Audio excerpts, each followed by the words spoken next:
नमस्कार दोस्तों, मेरा नाम है विशाल और आप सबका स्वागत है स्टॉक बॉक्स के stock market finance and business updates में। इस वीडियो में हम डिस्कस करेंगे दुनिया भर के ऐसे इवेंट्स जो आपके इनकम, आपके इन्वेस्टमेंट्स की वैल्यू, इन्वेस्टमेंट्स की अपॉर्चुनिटीज और फाइनेंशियली आपको इम्पैक्ट करती हो किसी भी एंगल से।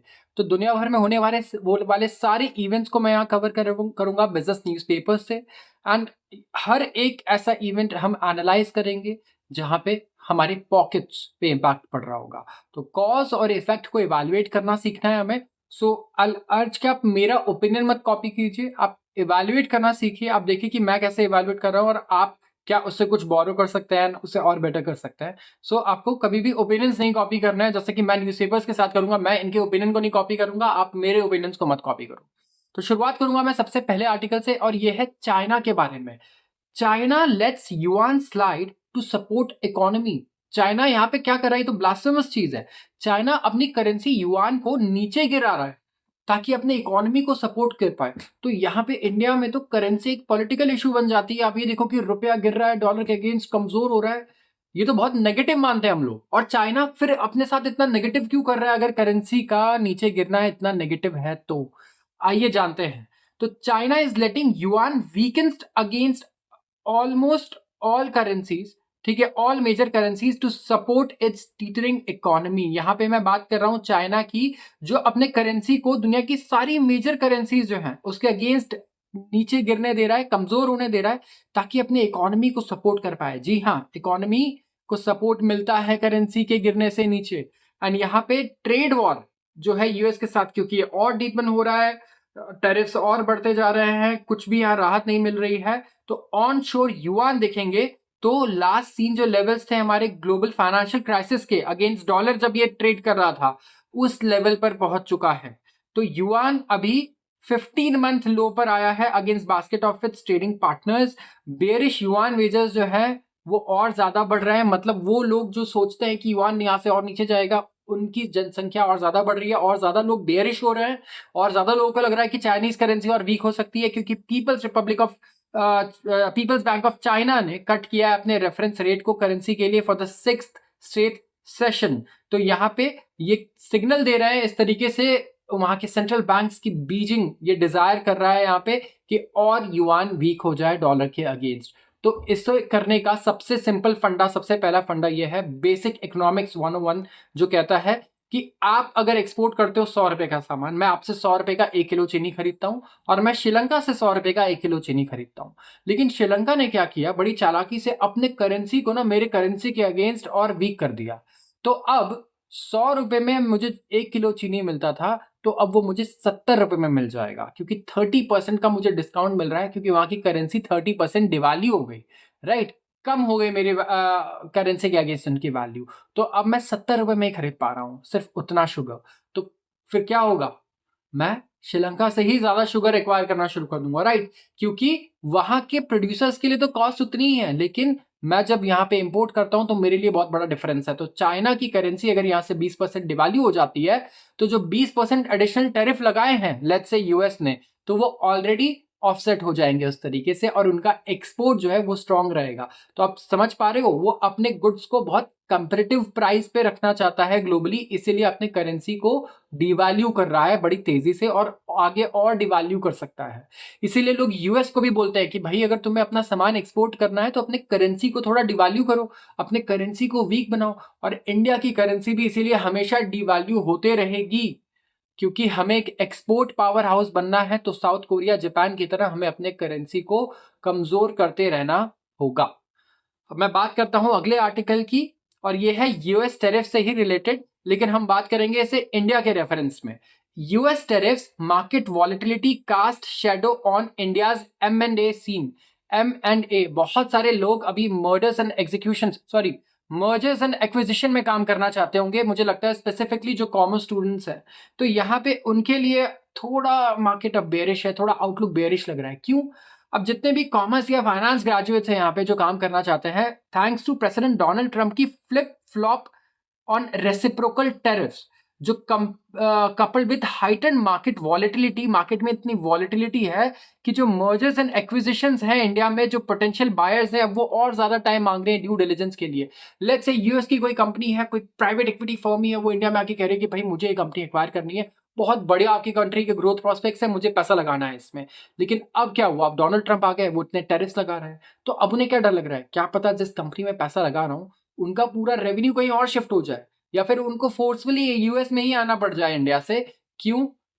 क्योंकि डोनाल्ड ट्रंप है, डोनाल्ड ट्रंप कह रहे हैं कि हम 100% टैरिफ लगा रहे हैं आप पे। ऐसा भी हो सकता है, कुछ भी हो सकता है, राइट? अनसर्टेनिटी है ना, मुझे तो नहीं पता क्या होने वाला है। तो क्या मैं बिलियंस ऑफ डॉलर्स लगा दूंगा ऐसे टाइम पे? नहीं लगाऊंगा। तो ये ऐसा समझो कि पॉज लग चुका है। अब ये कब रेज्यूम होगा ये नहीं पता, लेकिन जितने भी मर्जर्स और एक्विजिशन डील होने थे इंडिया में, इस टाइम पे उनमें डिले आना ही आना है। तो बैंकर्स जो है इनका यहाँ पे काफी नुकसान है। बैंकर्स कह रहे हैं कि कई सारे हाई प्रोफाइल डील्स थे, जैसे कि एक्सो नोबेल इंडिया, इसका डील होना था, Novartis India, HDB financial services. अब क्या है, ये और ज्यादा टाइम मांग रहे हैं। बायर्स कह रहे हैं कि देखो वो जो वैल्यूएशन हमने कैलकुलेट किया था ना, आई थिंक फॉर्मूले में थोड़ी मिस्टेक हो गई है, कुछ चेंजेस करने पड़ेंगे, क्योंकि एक महीने पहले जो इकोनॉमी और पूरी दुनिया थी अब उससे वो बहुत अलग हो चुकी है। तो एक महीने पहले मैं 1 बिलियन दे रहा था, अब मुझे नहीं पता कि उसकी वैल्यूएशन क्या है। ठीक है, तो वैल्यूएशन इतनी तेजी से बदलता है। तो वैल्यूएशन होता है परसेप्शन किसी भी कंपनी का। एक महीने बाद वो परसेप्शन बदल गया तो पता नहीं क्या हो जाएगा, और एक महीने पहले वो परसेप्शन कुछ और है तो उसकी वैल्यूएशन देखो आप कहाँ थी। तो ना फाइनेंसेस बदले हैं ना कैश फ्लो बदला है, लेकिन परसेप्शंस की वजह से देखो कितना प्रॉब्लम हो रहा है। जो टर्बुलेंस है ये व्हाइट हाउस से ही आ रहा है डायरेक्ट, जो इनके टैरिफ टेंट्रम्स है हम कह रहे हैं वहां से आ रहा है, जिसकी वजह से पूरी दुनिया में सप्लाई चेन, कॉस्ट स्ट्रक्चर और वैल्यूएशन के कंसर्न्स इस टाइम पे रेज कर रहे हैं इन्वेस्टर्स, और ये बहुत जेन्युइन कंसर्न्स है। आपका भी पैसा जब लगा होगा आप भी करोगे, worry not, and I hope कि आपके पास इतना पैसा हो कि सारी चीजें आपके इन्वेस्टमेंट्स की वैल्यू को अफेक्ट करे, इतना सब्सटैंशियल आपका ग्लोबल एक्सपोजर भी हो जो मेरी वीडियोस देखते हैं। तो कंट्री स्पेसिफिक टैरिफ जो है इसकी वजह से मर्जर्स एंड एक्विजिशंस जो है लैंडस्केप ये थोड़ा सा यहाँ पे कॉम्प्लिकेट हो गया है, ये कहना है बीडीओ इंडिया के पार्टनर का। और इनका ये कहना है कि जो ड्यू डिलिजेंस है ना, अब यहाँ पे सप्लाई चेन की स्क्रूटनी की जा रही है, फॉरेक्स एक्सपोजर की जा रही है, तो वैल्यूएशन वापस से रिकैलिब्रेट हो रहे हैं। जो ऑफर्स पहले आ रहे थे अब वो वापस ले लिए गए हैं, अब अलग टाइप के ऑफर्स आ रहे हैं। तो यहाँ पे एक्सो नोबेल का एग्जांपल है, लेकिन मैं ज्यादा इसे नहीं कवर करूंगा क्योंकि मुझे नहीं पता मेरे व्यूअर्स में कितने लोगों को इसके बारे में पता है। तो ये डील्स मटेरियलाइज करेंगी, मतलब होंगी, फॉलो थ्रू होगा, लेकिन थोड़ा टाइम ज्यादा लगेगा। लेट्स से 6 मंथ ज्यादा लग जाएंगे या फिर 1 ईयर एक्स्ट्रा यहाँ पे लग जाएगा। अब मैं बात करता हूं अगले आर्टिकल की, यह है गोल्डमैन के बारे में। Goldman drops US recession call cuts China GDP growth forecast. तो अगर जितने भी लोग हैं यहाँ पे जिन्हें गोल्डमैन सैक्स में जॉब करनी है, तो एक बात आप समझ लो, आपको पलटू राम बनना होगा। आपको अंदर जरा सी भी शर्म नहीं होनी चाहिए कि आज आपका ओपिनियन कुछ और है और कल बिल्कुल ऑपोजिट ओपिनियन हो, और आपका कॉन्फिडेंस लेकिन वैसा ही 110% वाला हो। तो गलती हमेशा 110% कॉन्फिडेंस से करनी है अगर गोल्डमैन सैक्स में आपको काम करना है। क्योंकि अभी देखो गोल्डमैन सैक्स का कल ही अगर आर्टिकल आप देखोगे तो इन्होंने यूएस में शायद रिसेशन की probability, I think JP Morgan ने 60% कर दी थी और गोल्डमैन सैक्स ने शायद 40% कर दी थी यूएस में रिसेशन की प्रोबेबिलिटी, कि अब रिसेशन का जो प्रोबेबिलिटी हम 20% से 40% कर रहे हैं, 40% चांस है कि यूएस में रिसेशन आ सकता है। एक दिन बाद की खबर अब मैं लेकर आ रहा हूं आपके लिए। गोल्डमैन ने ड्रॉप कर दिया है यूएस रिसेशन कॉल। दुनिया के सबसे बड़े इन्वेस्टमेंट बैंक्स में से है, ये सबसे बड़े बैंक्स में से मैं बता दूं, और बहुत ही एस्पिरेशनल कंपनी है गोल्डमैन सैक्स। सब लोग वहां जॉब भी करना चाहते हैं, जितने भी मेरे कॉमर्स ग्रेजुएट्स होंगे, मैं कहूंगा इकोनॉमिक्स ग्रेजुएट होंगे, चाहे साइंस ग्रेजुएट्स होंगे। तो इन्होंने चाइना की जीडीपी फोरकास्ट को अपकट कर दिया है। अब ये देखो, गोल्डमैन सैक्स ग्रुप इनकॉर्पोरेशन के इकोनॉमिस्ट ने क्या किया है, रिसाइन कर दिया है अपने फोरकास्ट को फॉर अ यूएस रिसेशन। जब प्रेसिडेंट डोनाल्ड ट्रंप ने अनाउंस किया है 90-डे पॉज अपने प्रीवियसली अनाउंस टैरिफ्स के लिए, तो एनालिस्ट जो है ये कह रहे हैं कि यहाँ पे पॉलिसी अनसर्टेनिटी बहुत ज्यादा है। पॉलिसी अनसर्टेनिटी मतलब कल को क्या पॉलिसी होगी हमें पता ही नहीं है। तो इसकी वजह से शार्प इकोनॉमिक स्लोडाउन हमें देखने को मिल सकता है इस साल। अर्लियर टुडे जब प्रेसिडेंट डोनाल्ड ट्रंप के अनाउंसमेंट से पहले हमने शिफ्ट किया था कि रिसेशन बेसलाइन होगा यहाँ पे, ठीक है, क्योंकि एडिशनल टैरिफ्स लग रहे हैं। लेकिन यहां पे हम रिवर्ट कर रहे हैं अपने previous non recession baseline forecast पे। तो अब ये नॉन रिसेशन जो इनका बेसलाइन फोरकास्ट था इस पे रिवर्ट करेंगे। एंड इनका कहना है कि जो रैपिडली जो चेंजेस आ रहे हैं ना, रिवर्सल आ रहे हैं, ये अंडरस्कोर कर रहा है, हाईलाइट कर रहा है कि कितना चैलेंजिंग है इस टाइम पे एनालिस्ट के लिए। सो जोक्स अपार्ट, ये सही बात है, this is a very challenging time. चाहे गोल्डमैन सैक्स के एनालिस्ट हो, चाहे वर्ल्ड बैंक के एनालिस्ट हो, चाहे सेंट्रल बैंक्स के हमारे इकोनॉमिस्ट हो, सबके लिए बहुत चैलेंजिंग टाइम है। इस टाइम पे नेविगेट करना इज नॉट वेरी इजी, क्योंकि आपके जो भी आप फैक्टर्स यूज कर रहे हो एनालिसिस के लिए और फोरकास्ट के लिए, वो बड़ी जल्दी से बदल जा रहे हैं, राइट। तो इट्स नॉट वेरी इजी। मतलब एक प्रोजेक्शंस आप नंबर्स के कर सकते हो, ऑब्जेक्ट्स के कर सकते हो, लेकिन जहां लोग इन्वॉल्व है ना, वहां चीजें बड़ी अनप्रेडिक्टेबल हो जाती है। और यहाँ पे सिर्फ एक इंसान इन्वॉल्व है, हु इज डोनाल्ड ट्रंप। तो यहाँ कोई इकोनॉमी या कुछ लॉजिक या कुछ नहीं है, सिर्फ एक इंसान है, डोनाल्ड ट्रंप। सब उनके ऊपर डिपेंड करता है कि आगे क्या होने वाला है, क्या नहीं होने वाला है। आप ऐसे समझो। तो गोल्डमैन इकोनॉमिस्ट ने एक और नोट इशू किया 2:10 PM पे यहाँ पे, और रिवर्स कर लिया जो उनका अर्लियर कॉल था कि जब ट्रम्प ने टैरिफ को पॉज किया तो उन्होंने कहा कि नहीं, अब रिसेशन जो है वो हमें नहीं लगता कि यूएस में रिसेशन आएगा, तो हम उसे वापस ले रहे हैं जो हमने रिसेशन के प्रोजेक्शंस किए हैं। चाइना का जीडीपी ये कह रहे हैं कि अब ग्रोथ फोरकास्ट हमें लग रहा है कि 4% से ज्यादा नहीं आएगी 2025 में ग्रोथ चाइना में, और 3.5% की ग्रोथ हमें लग रही है ये आएगी 2026 में, एक रिपोर्ट में इनका कहना है। और पहले 4.5% प्रोजेक्शन था और 4% प्रोजेक्शन था 2025 और 2026 के लिए। तो इन्होंने रिवीजन किया है दुनिया की नंबर 2 इकोनॉमी के लिए, जब ट्रंप ने 125% टैरिफ कर दिया 104% से वेंसडे को। बात करता हूं मैं अगले आर्टिकल की। आपके घर में आपको अपना ओपिनियन देना, देखिए भले ही गोल्डमैन सैक्स के एनालिस्ट की तरह आपके ओपिनियन बदले, लेकिन फिर भी ओपिनियन जरूर दो अपना। क्योंकि अब ये देखो, जिस जिसके घर में प्लानिंग हो रही है कि घर लेना है या घर कंस्ट्रक्ट करवाना है या फिर घर में रेनोवेशंस करवाना है, आप उन्हें ये जरूर बताना कि जो रॉ मटेरियल के कॉस्ट है आगे ये बढ़ सकते हैं। सबसे पहले हम बात करेंगे किसकी, सीमेंट की, ठीक है। अगर सीमेंट की मैं बात करूं तो यहाँ पे इम्पोजिशन हो रहा है टैरिफ का यूएस में, और ये नेगेटिव है किसके लिए, केमिकल इंडस्ट्री के लिए। और रिटालिएटरी टैरिफ्स अगर आ गए तो इससे रिस्क और बढ़ जाएगा। तो यूएस का जो टैरिफ है ना, इसकी वजह से जीडीपी में स्लो डाउन तो आएगा दुनिया भर में। ये आप मान के चलो कि कोई भी नहीं बचने वाला, चाहे इंडिया हो या चाहे खुद यूएस हो। तो यहाँ पे जो की एंड यूजर सेगमेंट्स हैं, जैसे कि ऑटोमोटिव हो गया, कंस्ट्रक्शन हो गया, कंज्यूमर ड्यूरेबल्स हो गया, और एग्रोकेमिकल्स, फार्मास्यूटिकल्स, यहाँ पे इनमें स्पेसिफिकली ना काफी फर्क पड़ सकता है। ये कंपटीशन को बहुत बढ़ाएगा इन मार्केट्स आउटसाइड अमेरिका, और यहाँ पे रीनेगोशिएशंस हो सकते हैं यूएस बेस्ड कस्टमर्स के साथ। तो वैल्यूएशन भी नीचे जाएंगे, इनके वैल्यूएशन डाउनग्रेड होने ही होने हैं, आप मान के चलो इन सारे सेक्टर्स में। और इंडस्ट्री कॉन्फिडेंस अब प्री कोविड लेवल्स पे आ चुका है, जहां पे ऑर्डर बुक्स भी काफी नीचे है। तो ग्लोबल प्रोडक्शन लेवल्स भी नीचे गए हैं, और इंडिया का जो केमिकल सेक्टर है वो एक्सपीरियंस कर रहा है एक स्लो रिकवरी। इंडिया के केमिकल सेक्टर में रिकवरी बहुत स्लो है, और ग्रोथ उस तरीके से नहीं आ रही है जिस तरीके से हम एक्सपेक्ट कर रहे थे। तो it's not very bullish in terms of revenue forecast में बोलूंगा। तो ऐसा होता है ना कि जब रेवेन्यू नहीं ग्रो करने वाला बहुत ज्यादा, तो आप कॉस्ट को कट करते हो, थोड़े बहुत लोगों को निकाल देते हो, और जितना हो सके पैसे बचाने की कोशिश करते हो, क्योंकि यहाँ पे वो मेंटालिटी काम आएगी कि मैं कम से कम खर्चा करूं, क्योंकि मेरा रेवेन्यू ग्रोथ वैसे भी बहुत ज्यादा बढ़ने वाला नहीं है। तो ये बात आपको ध्यान रखनी है। एज अ बिजनेसमैन आपको सोचना है, एज अ इन्वेस्टर कभी नहीं सोचना, एज अ बिजनेसमैन सोचना है हमेशा। मार्केट्स में जब आप इन्वेस्ट करते हो तब भी, और लाइफ में भी जब डिसीजंस लेते हो ना, तब भी सामने वाले के परसेप्शन से सोचोगे ना, तो बहुत मजा आएगा आपको और बहुत अच्छी क्लैरिटी आएगी। तो यहाँ पे कुछ इंडियन केमिकल कंपनीज है वो अच्छा परफॉर्मेंस दे सकती है। इनका कहना है कि रीस्टॉकिंग हो सकता है, डिमांड एग्रोकेमिकल वगैरह में डिमांड थोड़ा सही है, मानसून वगैरह बढ़िया रहेगा तो उस पर देखेंगे क्या फर्क पड़ता है।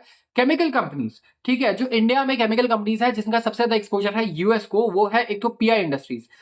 इनका 43%, अगर आप देखोगे तो revenue growth, sorry total proportion of revenue 43% US से आता है। विनती ऑर्गेनिक्स का 20% आता है, क्लीन साइंस का है 17%, नवीन फ्लोरिन 14%। और एग्रोकेमिकल्स की अगर मैं बात करूं तो अगर इवन इफ इंडियन कंपनीज जो है मार्केट शेयर गेन करती है ना यूएस में एट एक्सपेंस ऑफ चाइना, ये तब भी यहाँ पे दूसरे मार्केट से काफी कंपटीशन फेस करेंगी। तो यूएस मार्केट्स में हम चाइनीज कंपनीज का मार्केट शेयर कैप्चर कर ले, तब भी ये कह रहे हैं कि बहुत ज्यादा आगे व्यू हमारा बुलिश यहाँ पे नहीं है, क्योंकि कॉम्पिटिशन वहां इंटेंसिफाई होना ही होना है। तो ये एक प्रॉब्लम आप देख सकते हो। यहाँ कंपनी स्पेसिफिक चीजें हैं जो मैं यहाँ पे डिस्कस नहीं करूंगा, दीपक नाइट्राइट से लेके बहुत सारी कंपनीज है, क्योंकि ये सही नहीं होगा। हम इंडस्ट्री स्पेसिफिक ही स्टिक करते हैं, because I don't want this to be an investment advice. मैं इन्वेस्टमेंट एडवाइजर नहीं हूँ यहाँ पे आपके लिए। तो ओवरऑल रॉ मटेरियल प्राइसेस में थोड़ा सा कूल डाउन देखने को मिला हमें। दुनिया भर में कमोडिटी प्राइसेस गिर रहे हैं, मैं कह रहा हूँ आप सिर्फ क्रूड ऑयल को मत देखो, आप चेक करो रबर भी एक कमोडिटी है, जिससे हमारे टायर्स बनते हैं, आप वो देखो वो लगातार गिर रहा है। इसके अलावा और भी बहुत सारी कमोडिटीज हैं, मेटल्स देखो लगातार गिर रहे हैं यहाँ पे। तो सबके प्राइसेस नीचे जा रहे हैं। जब कमोडिटी नीचे जाती है सारी एक साथ, तो इसका मतलब ये होता है कि आगे ग्लोबली ग्रोथ में हमें एक्सपेक्टेशंस बड़ी बेकार है हमारी, कि हमारी ग्रोथ जो है वो ज़्यादा तेज़ी से, इतनी तेज़ी से तो होने वाला है नहीं।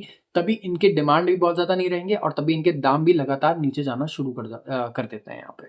तो कमोडिटीज़ में सिर्फ सिल्वर और गोल्ड को मैं एक्सेप्शन रखूंगा, इसके अलावा मैं बाकी कमोडिटीज़ की यहाँ पे बात करूंगा जब भी बात करूंगा।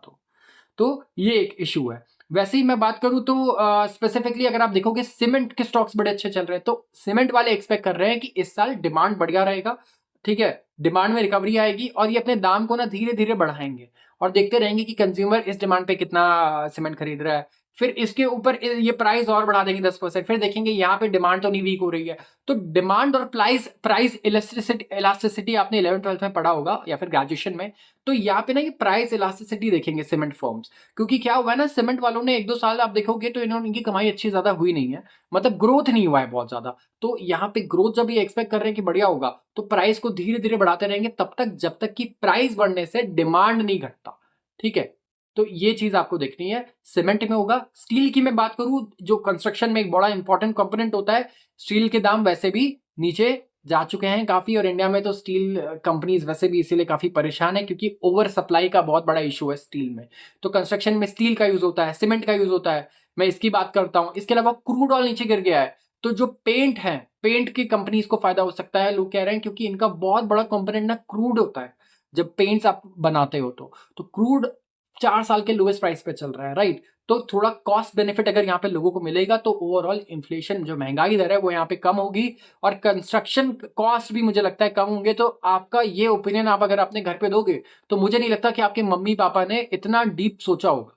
तो जरूर इसे ट्राई करना आप, बस याद रखना जो मैंने बोला है आप उसे पिच कर पाओ। पावर डिमांड की बात करता हूं। पावर डिमांड यहाँ पे एक्सपेक्टेड है इंडिया में कि 6.5 से 7.5% ग्रो कर सकता है। यहाँ पे गर्मी रिकॉर्ड तोड़ होने वाली है इस बार, सब लोग एक्सपेक्ट कर रहे हैं। और इक्विपमेंट्स, जो कूलिंग इक्विपमेंट्स है, इनका डिमांड भी रिकॉर्ड तोड़ होने वाला है और पावर डिमांड भी रिकॉर्ड तोड़ होने वाला है। बस पावर कट्स इंडिया में रिकॉर्ड ना बनाए, मैं ये एक्सपेक्ट करूंगा और हाथ जोड़ के मैं प्रे करूंगा भगवान से कि पावर कट्स ना हो। वैसे तो इंडिया में अगर आप देखोगे, आईएमडी ने फोरकास्ट किया है कि 50% से ज्यादा प्रोबेबिलिटी है अबव नॉर्मल टेम्परेचर की during the summer months of April May and June. और कूलिंग डिमांड एक्सपेक्टेड है कि ये बढ़ेगा।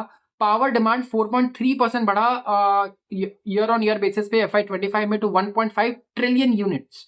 और यहाँ पे अगर आप देखोगे तो जो डिस्पैचेस है of coal, primary source of electricity India में कोल है। 75%, ऑलमोस्ट 75% इलेक्ट्रिसिटी हम इंडिया में कोयले से प्रोड्यूस करते हैं। तो अगर आप अपनी इलेक्ट्रिक कार को चार्ज भी करते हो तो आप कोयले से चार्ज कर रहे हो, आप याद रखना। अब गाड़ी आपकी इलेक्ट्रिसिटी से नहीं, कोयले से चल रही है इस टाइम पे। तो ये बहुत इंपॉर्टेंट है कि हम रिन्यूएबल एनर्जी पे शिफ्ट करें। बहुत कोशिश कर रहे हैं, इन्वेस्टमेंट्स भी कर रहे हैं, बट कोल यूज करना इतना ज्यादा ईजी है ना, इतने 100 साल हो गए हमें यूज करते हुए कि उसकी टेक्नोलॉजी बड़ी सस्ती है, अबंडेंस में अवेलेबल है। तो it's not very easy, specifically India जैसी कंट्री के लिए मैं कहूंगा, जो एक डेवलपिंग कंट्री है। तो it's not completely our fault यहाँ पे, बाकी दुनिया ने भी ऐसे ही ग्रो किया है। तो पावर डिमांड इंडिया में सर्च कर रही है, यहाँ पे टेम्परेचर्स लगातार बढ़ रहे हैं और यहाँ पे पावर कूलिंग इक्विपमेंट जो है ये भी लगातार बड़ी तेजी से इंडिया में बढ़ रहे हैं। तो आज के लिए बस इतना ही। अगर आपको ये वीडियो पसंद आई हो तो जरूर इसे लाइक करें। जितने भी मैंने इवेंट्स कवर किए हैं, इन सारे इवेंट्स को अगर आप ढंग से एनालाइज करो तो आप बहुत अच्छे इन्वेस्टमेंट डिसीजंस ले सकते हो, ठीक है, आप याद रखना। तो अच्छे से आप, मैं ट्राई करूंगा कि मैं और बेटर एस्पेक्ट्स लेकर आ पाऊँ और बेटर परसेप्शन ले पाऊँ आप सबके लिए। एंड मिलते हैं फिर अगले वीडियो में। वीडियो अच्छी लगी हो तो जरूर इसे लाइक करें, चैनल को सब्सक्राइब करें और रोज हम आएंगे आपके लिए ऐसी ही वीडियो लेकर। आप सबका बहुत बहुत धन्यवाद।